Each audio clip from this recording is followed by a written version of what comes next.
All right, well, welcome everybody to the final session of the webinar. I'm John Stewart. I've joined you as of about 30 minutes ago or so, given the early hour here in California. What we're going to do today is have a few remarks from our panel, and then we'll proceed to a QA that will close the webinar. The panel was originally to include Professor Mustafa Erdik, president of the Earthquake Foundation of Turkey. As you just heard, he's unable to join us. And also Professor Bild Siyahi, president of the Earthquake Engineering Association of Turkey. Thankfully, Aysegul Askan has filled in for her, so thank you very much, Aysegul.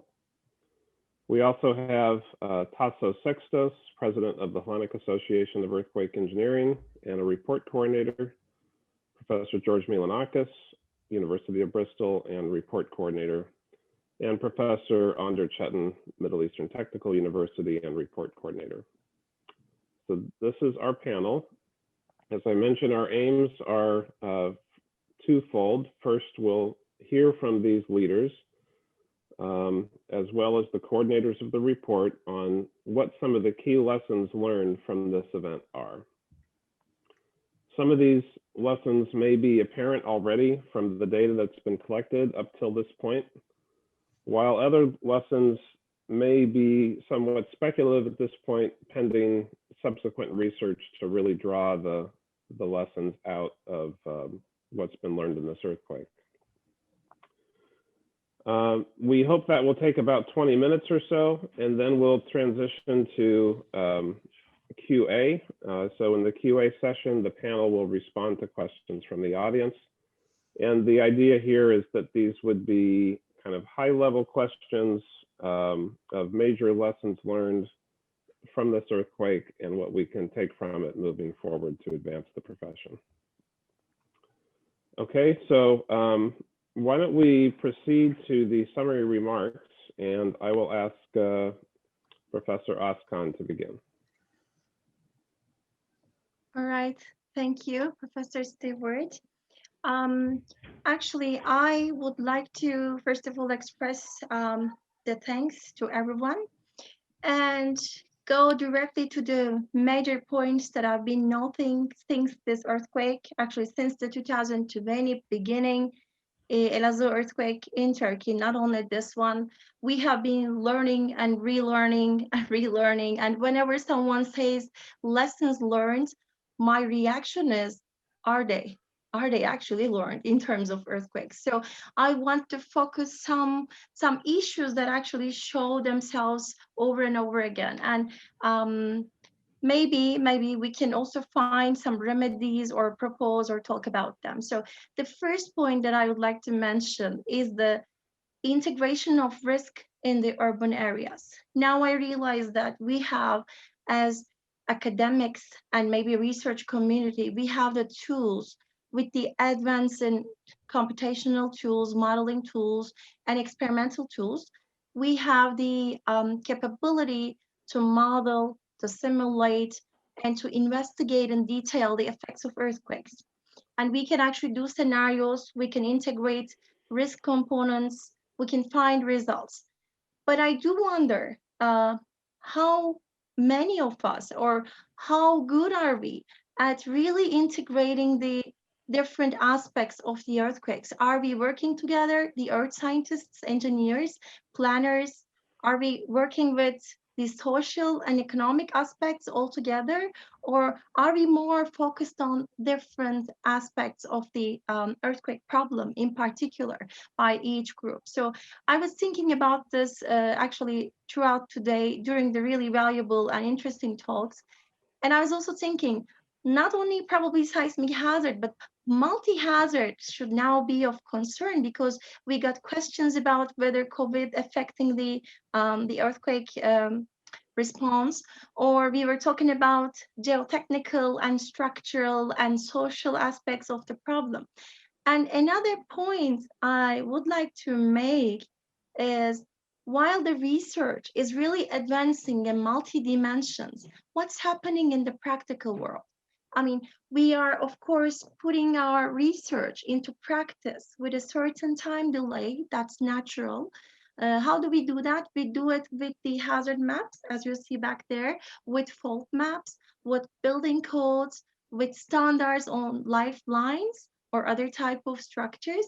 But I believe we have been seeing really similar photos, and we have been writing sometimes um, similar reports in terms of the aftermath of earthquakes, in terms of structural failures.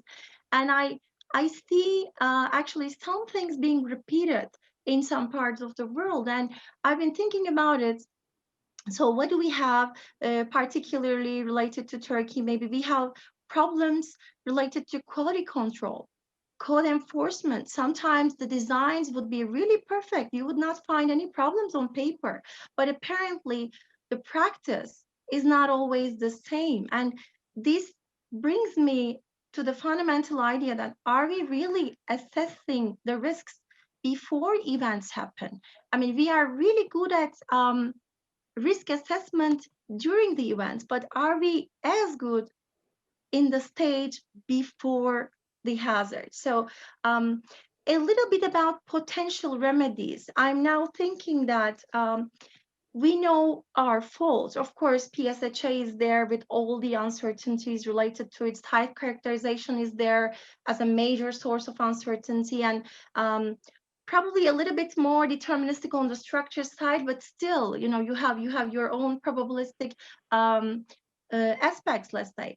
Can we perform really urban scenario-based studies, including all aspects of the hazards? Can we integrate them? And after we do it, how do we really turn it into practice is a question that I'm still asking. And can we really integrate all the stakeholders, not after the event, but before the event itself? So we know that this area has certain hazard, and we always talked about this after the Samos event. I used to call it Izmir earthquake in my original slides. Then I changed it. This is not the Izmir earthquake. There are other faults in Izmir, and they are likely to rupture. And think about all the catastrophe that could have happened when we have this much damage, even 70 kilometers away. So I've been thinking about these aspects, and I'm thinking maybe stricter quality control during the construction stages should be enforced. I'm thinking about insurance, and I think the perception of risk is very important when you think about insurance, because mostly I am actually in close proximity with insurance people, and they tell me that if somebody has had damage in the past, they will have insurance. This is the same with health insurance, with the car insurance sometimes, and with the earthquake insurance. We have the minimum compulsory one, but maybe we should go beyond that, and we should teach people. We should change their perception of risk, that it could happen any minute, and it's not a luxury anymore to be insured. And I will also likely comment on, I might be running out of time, so I will stop in a minute. We should talk about increased collaborations between academia and research and industry. We have to have stronger bonds, more organic bonds, and we should not get together after the earthquakes. We have to be together from the pre-earthquake stage to be successful in the aftermath. And we have to have increased collaborations between different fields. As I told you, engineering, earth science, and even in engineering, we have different micro problems. All of us are experts on a different micro set of the earthquake problem, and we should get together more. We should work together more to look at the problem from a global aspect. And this is actually one of the purposes of the Earthquake Engineering Association of Turkey, by conducting workshops and seminars and conferences, and online now lots of tools help us with that. So we would like to expand it. And it is possible to do that, in my opinion. Finally, my last comment would be disaster management should not be considered as something that's separate than engineering, separate than earth science, or the economic or the social aspects. It's a disaster management means everybody is involved and everybody should be involved. It should be better organized. We should be better parts of it. And probably we should help disaster management to be structured better. So these are my summary, Professor Stewart, some points that I wanted to mention. Thank you. All right, great. Thank you very much, Professor Özkan. Professor Sextos, would you like to make a few summary remarks?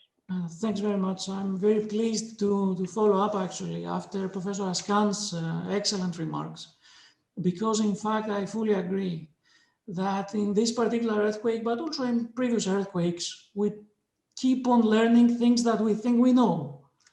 And most probably we do know, and everybody knows. But somehow within the chain of execution from A to Z in this holistic disaster risk reduction and its implementation plan, we're losing some critical parts of the link. And that I would fully agree with Professor Özkan, in most of the cases relate to the implementation and enforcement of codes. The Turkish seismic code is really very advanced. The Greek code and the Euro code is the same. I mean, compared to previous decades, they're way ahead. And yet we saw slides in terms of structural damage that are from mistakes that are trivial. So I think there is an ill balance between the code development and the stage where things are implemented on site. Now, this is something that needs to be stressed. And of course, I fully agree with the fact that disaster risk management is fragmented scientifically, even within the engineering community. I mean, geotechnical engineers and structural engineers, you know, it requires some interaction along the interface. That being said, particularly with engineering seismologists or seismologists, people dealing with tsunami, it's a circle of things that need to be seen in a holistic way from the governmental level. A few technical things that I've noted as well is that more data, of course, needed. A lot of data were available in this case anyway, but we've seen, for example, that on the Greek side, on the Greek islands, at the vicinity of the islands, we would be delighted to have more, new generation accelerometers to record the event in more detail. I'm not the appropriate person to say more about this, but I think it is critical, A, to densify our networks, and B, to work more closely together across the two sides of the fault, because particularly for some aspects like fault modeling or tsunami modeling or ground motion prediction equations, it requires all possible data to be put into the same framework. And this was one of the drivers for this particular collaboration. I think we shouldn't be waiting for the next earthquake to happen to do that again. We need to formalize that somehow. Maybe it's way beyond us, but it is very important that we are able to share data more frequently, more openly, in a more organized way, particularly in this region. On the structural side, like I said, I don't think that there is any super novel knowledge that we can contribute, at least on the Samos earthquake, Samos Island side. But clearly on the site response, site effect, topographic effects of Izmir, and the way this information can probably influence a new revision of the codes in terms of site amplification coefficients, that probably has some space. And it's really great that in Izmir, the event has been recorded across the entire municipality, and this offers a great database of well-documented records and the respective soils to be studied further. So I think this would be really great to be studied further. My final notes include just three more things. One is that we keep on talking about new buildings, but unfortunately our building stock is old. More than 60% in the Mediterranean countries are substandard buildings. And this has to be addressed in a comprehensive way, because we all know how to strengthen a building. We know that the problem is who would fund that when the property belongs to people who are striving to face financial problems, and then nobody has the possibility to actually upgrade the building. So that practically means that we are exposed as a community to different levels of safety which is against our human rights. I mean, as a community, we should have all the same probability to fail during an earthquake loading, but that's not true. It's a very important social problem, I think, and it's a great degree of unfairness in the system. And to that, I'm really delighted to see that Turkey has put forward the DASK program. It was shown previously by Professor Tungak that 60% of the buildings, this has penetrated 60% of the building stock. This is really great, and Greece is much lower.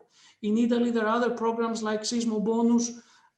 Civilians are giving funding and motivation financially to upgrade their buildings, and that's actually performance-based, which is great. So there are ways in that have, but they have to be designed centrally on an economic level.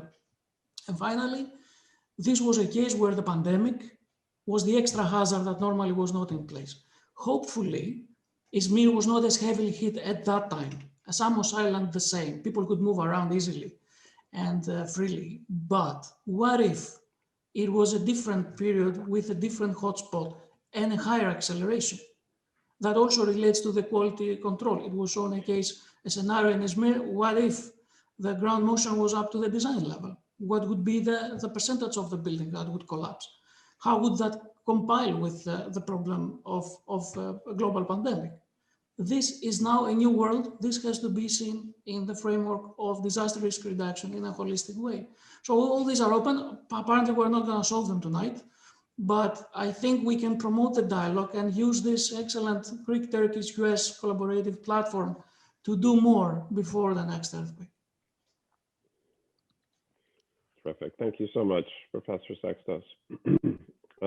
George Mylonakis, Professor Mylonakis, would you like to say anything? Thanks, John. I have a few concluding remarks, mostly on the geotechnical side, with emphasis on the Samos and Chios Island. In my opinion, with minor exception, like the second tsunami wave, which was indeed a little bit mysterious, I don't think there are many surprises here. So I have 7 points to stress. First is that proximity to rupture was once again proven important, as evident from the recordings and the concentration of failures at the northern part of Samos Island, and only minor failures in most of the Anatolian side, of course, with the notable exception of Bayrakli area. Second is that exposure proved to be critical. So on the Greek side, the bullet actually missed the target, as there were no densely populated areas, so the Aegean Islands, nor much critical infrastructure, except for ports, to be damaged. On the other hand, Izmir area had a much larger exposure, and despite the distance of over 70 kilometers from fault and the low levels of ground motion, the overall effects were much more severe. Third point is that side effects, including topography and valley effects, were present, not only on the Anatolian side, notably on Bayrakli, but also most likely on the Aegean side, and especially the Ano-Vathi area. Fourth point is the poor behavior of port structures. Once again, the lesson learned is that unless one is ready to spend unreasonable amounts of money to strengthen the ground under the quay walls, I stress this, under the quay walls, not the backfill, the very inertia of these heavy structures in combination with the soft ground in the foundation and the mostly unilateral movement due to the presence of the backfill will lead to significant rotations and displacements. So there is room here and certainly a need for a drastically different design approach that can reduce response.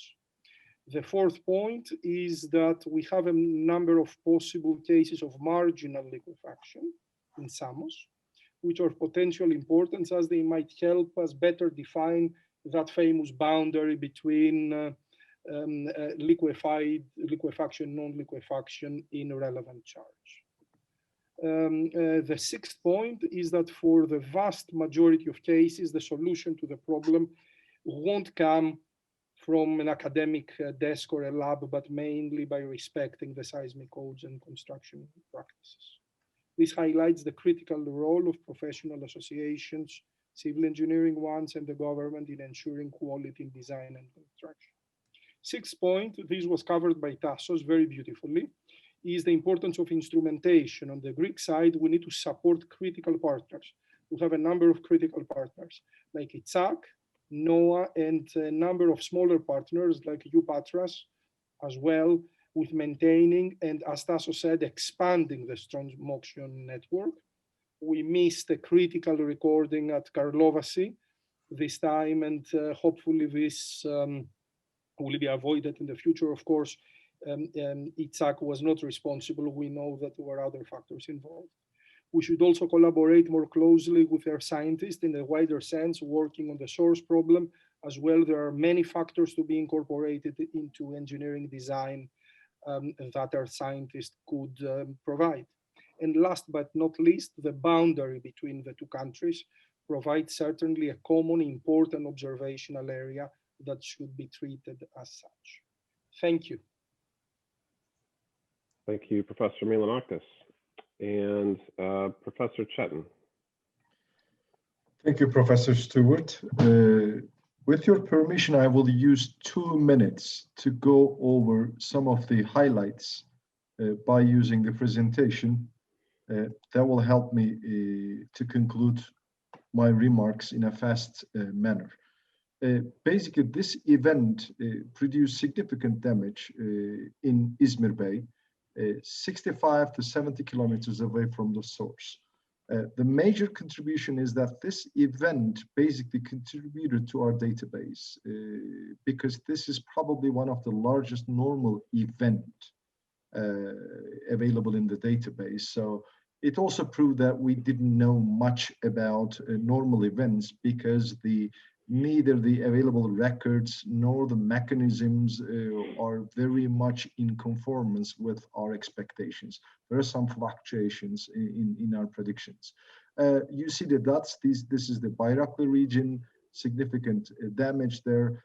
Izmir Bay itself is a basin, and Bayraklı is a basin within Izmir Bay basin. So it is a double basin issue, and the alluvial deposits are unusually thick there. There are 500 meters.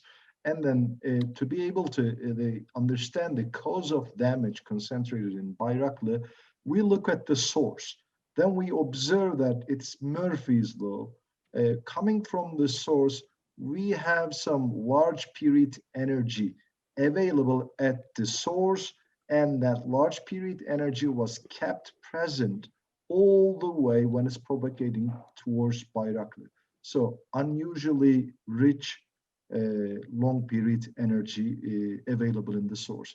This was combined with basically long period loving deep alluvial deposits and amplified the response by an unusual factor of 6 to 11, 15 even at certain periods.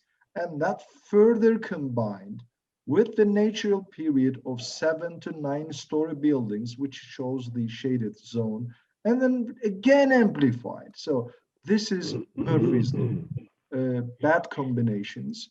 And then the end result, the amplifications, is beyond our expectations. So it is beyond our code provisions of Turkish practice, as well as European practice, as well as NEHRP recommendations. So this is something we need to keep an eye on.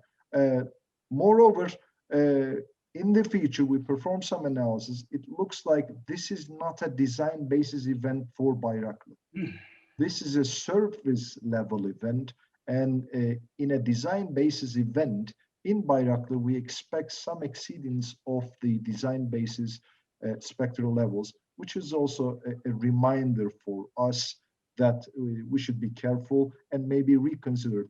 I am not suggesting that we should revise our earthquake code. I am only saying that Bayraklı is a special place.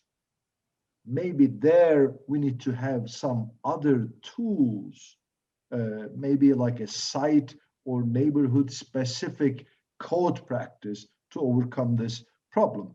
From foundation performance point of view, from the Anatolian side, the story is a good story. We don't have much to say. From liquefaction point of view, We have a lot of non-liquefied cases and one liquefied case. And this plot reminds us that we should come together. If you want to see the full picture, then both sides of the Aegean Sea should get together. This is the story from the Anatolian side, a lot of non-liquefied cases. And guess what? The liquefied cases are on the Greek side.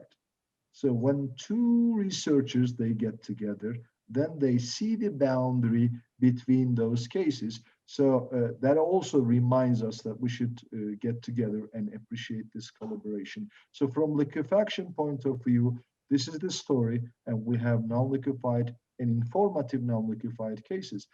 Deep excavations performed really well in Izmir. Slopes, retaining structures, they did very well during this event, because this event from peak ground acceleration point of view wasn't a significant event. So again, some pictures showing and addressing that. Moreover, as the concluding remark, there are not much lessons learned, but a lot of lessons reminded.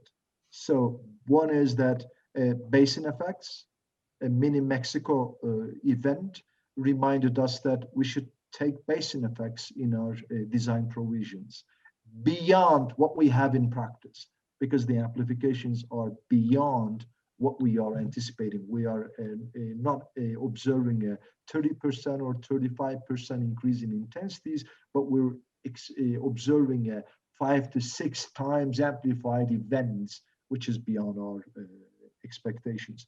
The second lesson learned or reminded, faults, earthquakes don't really respect borders. So I think that was the major conclusion. My major gain from this event is my friends. Thanks to John, he introduced Tassos and George to me. Now I have two wonderful friends added to a long list of other Greek friends that I have. Probably that is all I should say at the moment. Thank you, Professor Stewart. Thank you, Professor Cetin, and to all the other panelists. So what I would like to do now is open this up for questions that our panelists can respond to from the audience. Let me take a look at the QA here.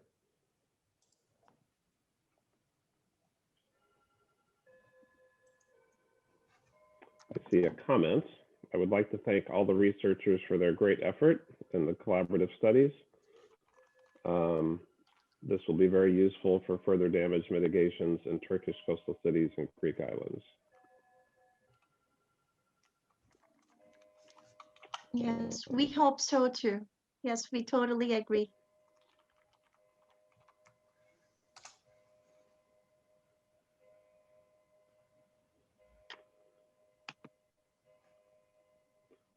While I'm waiting to see if additional questions come in through the application, how about if we see if Professor Kiratsi, I'll go through the different sessions. If Professor Kiratsi might like to make a summary remark regarding session 1. Not really. I think everybody has beautifully concluded the main findings. From the seismotectonic point of view, this is the first time, at least, we had a fault there to match the earthquake, because most of the times the fault is unknown. It was the source.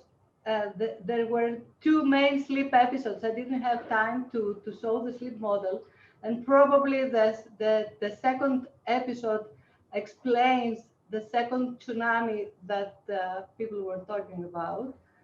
Apart from that, probably we had a complete strain release, so a little amount of afterslip is expected. Otherwise, what is important is that the whole Aegean plate seems to be in strain too much. So we have a series of earthquakes lately, since 2005, for example. and we should be prepared. There were 6 earthquakes along the cross-border area, and we should be prepared that any earthquake can happen anywhere. Thanks to the offshore epicenters, some earthquakes are not recalled in the society, but if an earthquake is close to an urban area, then we have the elevated risk. That's all for me, and I was very happy to cooperate. I thank you for the chance that you gave us. I think we did a very good job in such a short time, I think. Yes, it was quite a compressed effort, wasn't it? You were very, you are pressing us. Let me ask one question that I've encountered this issue in work elsewhere in Europe. Was the fault that produced this earthquake included within the source models used for the PSHA in the region? The PSHA. It was a known fault, but was it included in the source models for PSHA? It was an inferred source, so I think it was not included. But actually, the Greek seismic code is not based on any kind of fault model. So the currently applicable seismic code is just based on aerial sources. I see. So it's based on estimates coming from models that are based on aerial sources. Not fault within the source. Not faults. The real reason, I guess, being that there are too many faults that we have absolutely no idea, or have absolutely no idea how to put reliable slip rates and activity parameters on all these faults. There have been attempts also in the European framework recently, but still these faults are used complementary with, as you know, aerial sources and geodynamic models to account for the epistemic uncertainty that all these models have. I just wonder if there should be an effort made where we do know that the faults exist. And I was struck in reading your chapter that there was a fair bit known about this fault, apparently before the earthquake. So if there should be an effort to integrate faults into the models used to calculate hazard, where we know they exist, not at the exclusion of background, and you have to avoid double counting. Well, they have been, to be very honest, the model back that is currently existing has incorporated some preliminary version of approximately 130 seismogenic faults.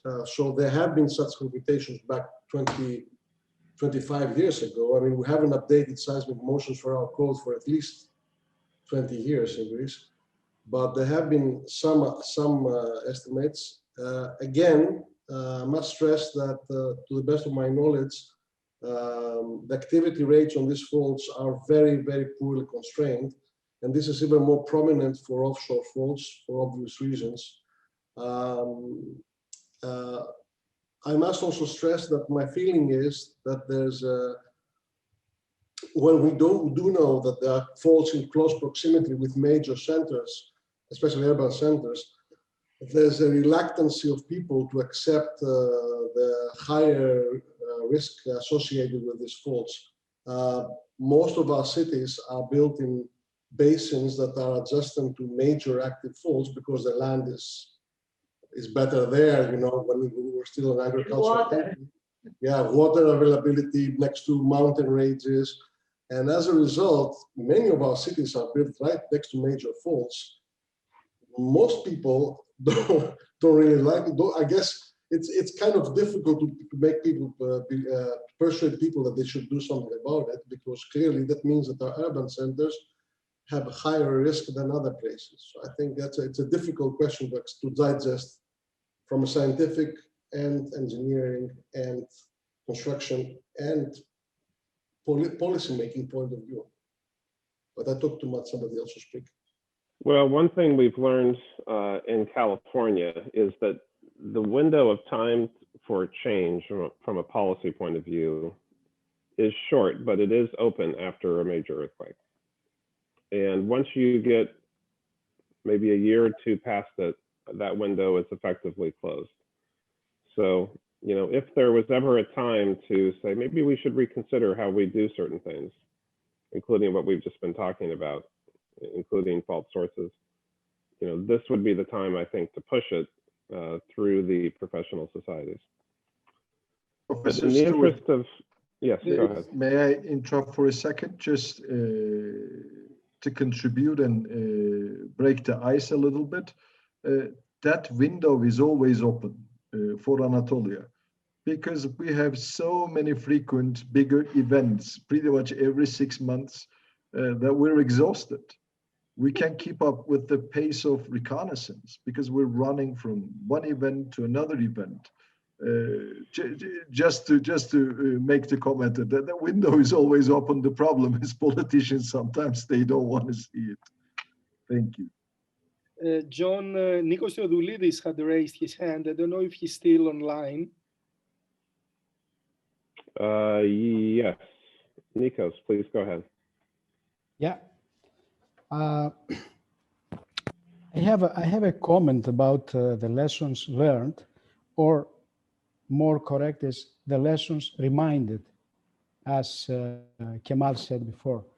The one big lesson learned is, of course, the cross-border area collaboration.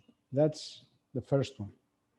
But I will stay in one scientific, lesson learned on this earthquake, taking into account the case of Izmir and the fact that more than 80% of the mega cities or big cities in the world, in the globe, are developed on basins. I think it's of paramount importance to understand and detect a priori those proxies that could predict damage distribution in basins, 2D basins, under certain, of course, magnitude and distance scenarios. This is something that there are some scientific efforts on this direction, but I think that we could contribute in seismic risk mitigation if we concentrate our efforts in this kind of cases, because they are, as Kemal said, out of the codes, out of the code provisions.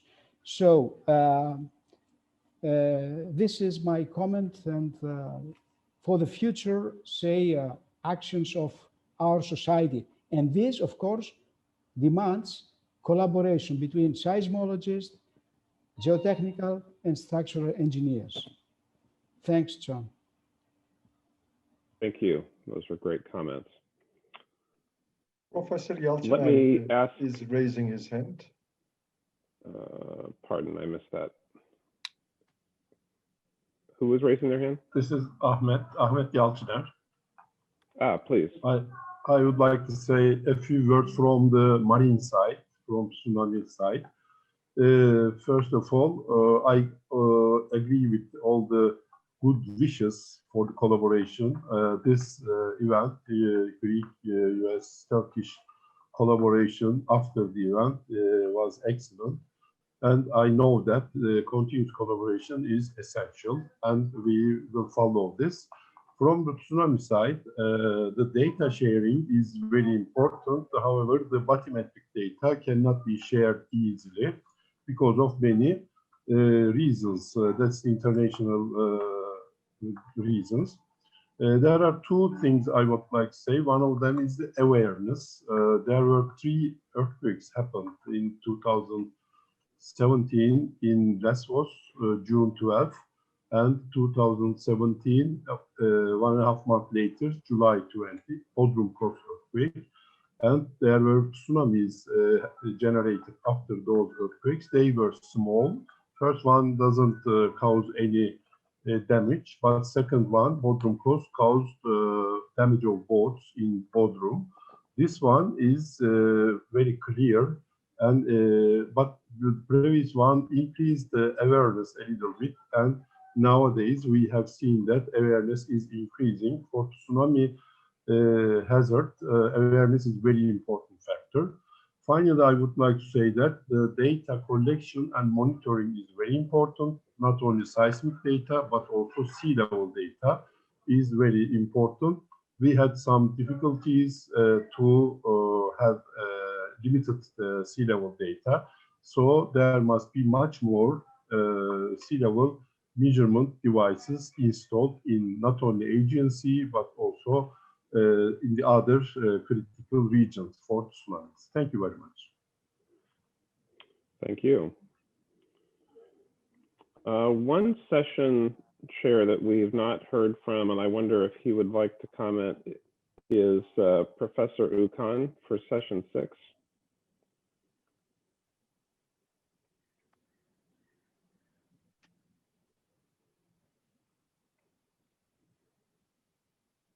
Well, or perhaps Professor Toprak, if you're here. Professor Ukan has another presentation at the moment. Okay. So he's not here, but I think I can comment a bit. You know, in our session, we talked about especially lifelines and industrial facilities.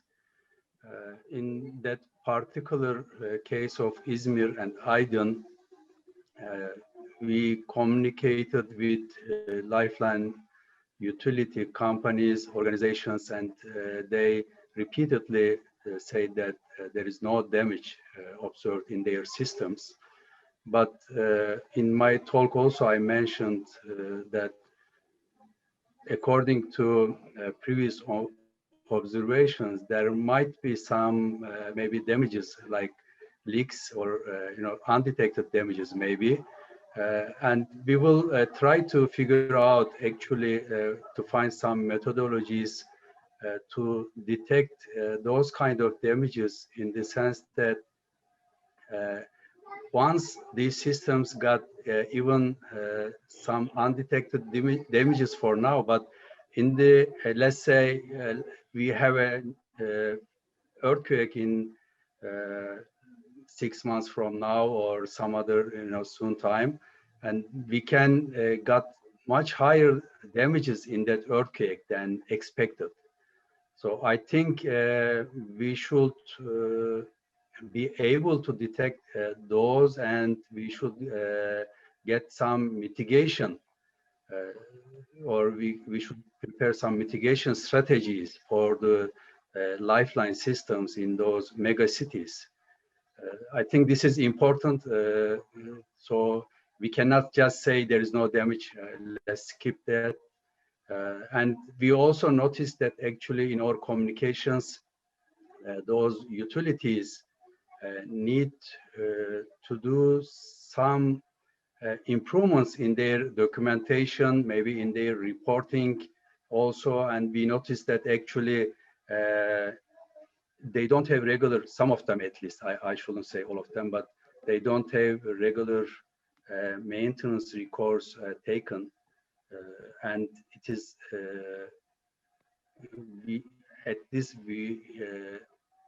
from our experience, I can say that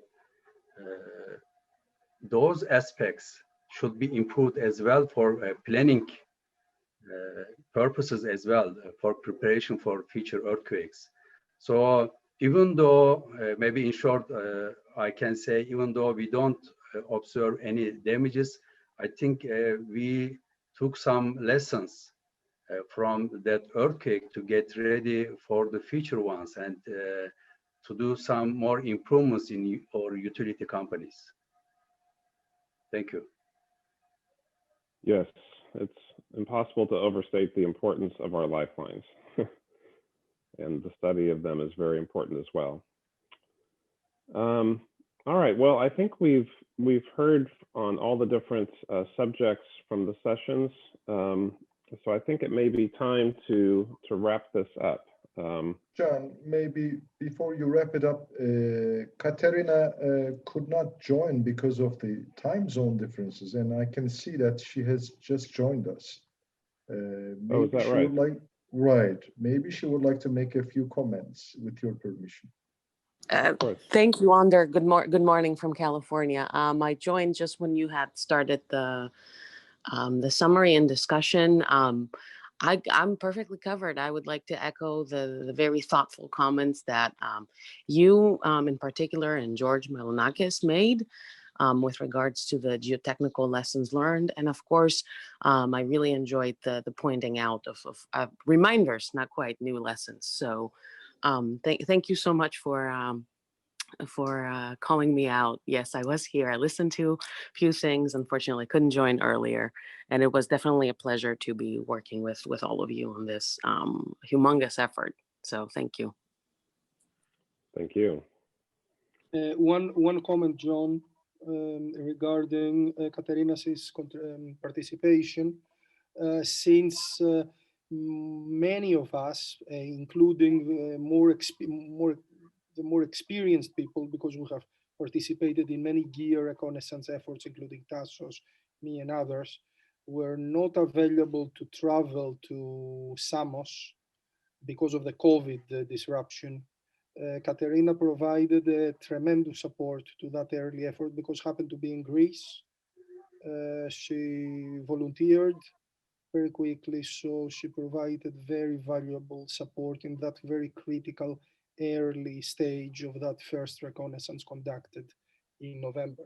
So I would like to personally thank her for that important contribution. And we look forward, of course, to the next steps. Thank you, George. Yes, I think our ability in this effort as a whole to produce the report and to include within it actual on-the-ground reconnaissance from so many people was rather remarkable during this period of COVID. And so my hat's off to all of you on this call for your interest in the event and for your participation. I think we've reached the end of our available time. I've enjoyed this little bit of time with many old friends, and I hope to see you again in person soon, maybe at a European or World Conference where we may even have a session on this earthquake. I should thank the Earthquake Foundation of Turkey, the Earthquake Engineering Association of Turkey, and the Hellenic Association of Earthquake Engineering for organizing this webinar. I also want to thank the session chairs and all of today's presenters. On behalf of the panelists in this closing session, thank you very much for your attendance today. And I think at this point we can close this webinar and go on with the rest of our day. And one more comment finally about your participation, John. I would like to inform the floor that there is a problem with Professor Stewart. When we go out for coffee, he never orders Greek or Turkish or Arabic coffee as with whatever thing. He only buys coffee from Starbucks. So we are ready to, I don't know, we're about to give him an honorary citizenship. And I'm about to recommend that this should be revoked. That can be. I love Italian coffee.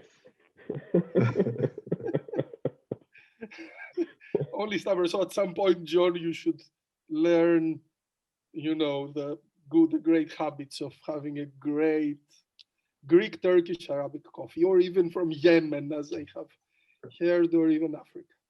We'll work on that when I make my next trip over there. Excellent. Thanks, John. Thanks for everything. Let's thank John particularly because, well, he resides like Katerina and a few other partners very far away. And that was, you know, it involved a huge effort on his part. And he had, like Katerina with the reconnaissance, a tremendous effort on his part. Of course, everyone in the you know, involved worked hard, but we need to particularly thank John for this great leadership, co-leadership he provided to the whole effort. Thank you, John. Thank you, John. All right, thank you. Thank you indeed. Thank you very much. Thank you very much, John. So, bye-bye, everybody. Bye-bye. Bye, Cici. Bye, Until the next one. Bye. Bye. Thanks very much. Bye-bye. Thank you. Bye-bye. Thank you all. Thank you.